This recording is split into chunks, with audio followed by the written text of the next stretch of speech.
नमस्कार मित्रांनो, अंगणवाडी संदर्भात महत्त्वाचं परिपत्रक जाहीर झालेलं आहे। सर्व मुख्य कार्यकारी अधिकारी यांना शासनाच्या वतीने हे परिपत्रक जाहीर करण्यात आलेलं आहे, दिलेलं आहे। तर जिल्हा परिषद शाळा व अंगणवाड्या आता एकाच परिसरात भरणार असल्याची माहिती या ठिकाणी या परिपत्रकात दिलेली आहे। जिल्हा परिषद शाळांमध्ये आता अंगणवाडीचे वर्ग भरणार, मग येत्या शैक्षणिक वर्षापासून ही अंमलबजावणी होणार आहे। पण या ठिकाणी अनेक प्रश्न निर्माण झालेले आहे, त्याविषयी सविस्तरपणे माहिती आपण आजच्या या व्हिडिओमध्ये बघणार आहोत। तरी हा व्हिडिओ शेवटपर्यंत बघा। शैक्षणिक वर्ष 2026-27 पासून राज्यातील जिल्हा परिषद शाळांमध्ये अंगणवाडीचे वर्ग भरवण्यात येणार आहे। जिल्हा परिषद शाळेतील सुस्थितीत असलेली वर्गखोली अंगणवाडीसाठी उपलब्ध करून देण्याच्या सूचना शिक्षण विभागाने जिल्हा परिषदांच्या मुख्य कार्यकारी अधिकारी यांना दिल्या आहेत। प्राथमिक शिक्षण संचालक शरद गोसावी यांनी याबाबतचे परिपत्रक प्रसिद्ध केले आहे। राज्यात 1,10,000हून अधिक अंगणवाड्या आहेत। या अंगणवाड्यांमध्ये शैक्षणिक वर्ष 2025-26 पासून राष्ट्रीय शिक्षण धोरणाची अंमलबजावणी सुरू करण्यात आली आहे। या धोरणानुसार पूर्व प्राथमिक शिक्षणाचा औपचारिक शिक्षणामध्ये समावेश करण्यात आला आहे। त्यामुळे अंगणवाडीतील 3 ते 6 वर्ष वयोगटातील मुलांसाठी आधारशिला बालवाटिका 1, आधारशिला बालवाटिका 2, आधारशिला बालवाटिका 3 या अभ्यासक्रमाची निर्मिती करण्यात आली आहे। मात्र राज्यातील बहुतांश अंगणवाड्या शाळांपासून वेगळ्या आहेत, त्यामुळे अंगणवाड्यांना शाळांशी जोडण्याची प्रक्रिया सुरू करण्यात आली आहे। बालकाचा मोफत आणि सक्तीचा शिक्षणाचा अधिकार अधिनियम 2009 नुसार 6 ते 14 वयोगटातील सर्व बालकांना मोफत आणि सक्तीचे शिक्षण देण्याची वैधानिक जबाबदारी राज्य शासन आणि स्थानिक स्वराज्य संस्थांची आहे।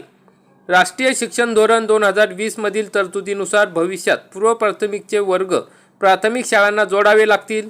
त्यासाठी बऱ्याच ठिकाणी जिल्हा परिषदेच्या शाळा आणि अंगणवाड्या वेगवेगळ्या ठिकाणी अस्तित्वात असल्याचे दिसून येते। ज्या जिल्हा परिषद शाळांतील आवश्यक वर्गखोल्यांव्यतिरिक्त जास्तीची एखादी वर्गखोली सुस्थितीत असल्यास ती वर्गखोली अंगणवाडीसाठी शैक्षणिक वर्ष 2026-27 पासून उपलब्ध करून देण्यात यावी। ही कार्यवाही तत्काळ करून त्याबाबतचे अहवाल प्राथमिक शिक्षण संचालनालयाला सादर करण्याच्या सूचना गोसावी यांनी दिल्या आहेत। राज्यातील सुमारे 42,000 अंगणवाड्या शाळेच्या परिसरात आहेत।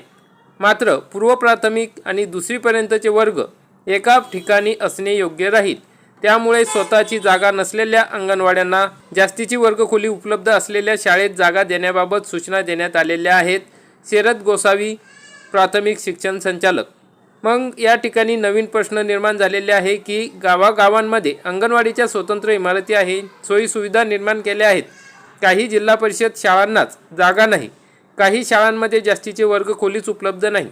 त्यामुळे भविष्यात सर्वच शाळांमध्ये अंगणवाडीला जागा द्यायची झाल्यास शाळांमध्ये अंगणवाडीसाठी वर्गखोली कशी उपलब्ध करायची, अंगणवाडीच्या इमारतीचे काय करायचे, असे प्रश्न निर्माण होणार आहेत, असे काही तज्ज्ञांनी सांगितलेले आहेत। या ठिकाणी आता शाळांमध्ये वर्गखोली उपलब्ध असेल त्या ठिकाणी अंगणवाडी भरवल्या जाणार आहे।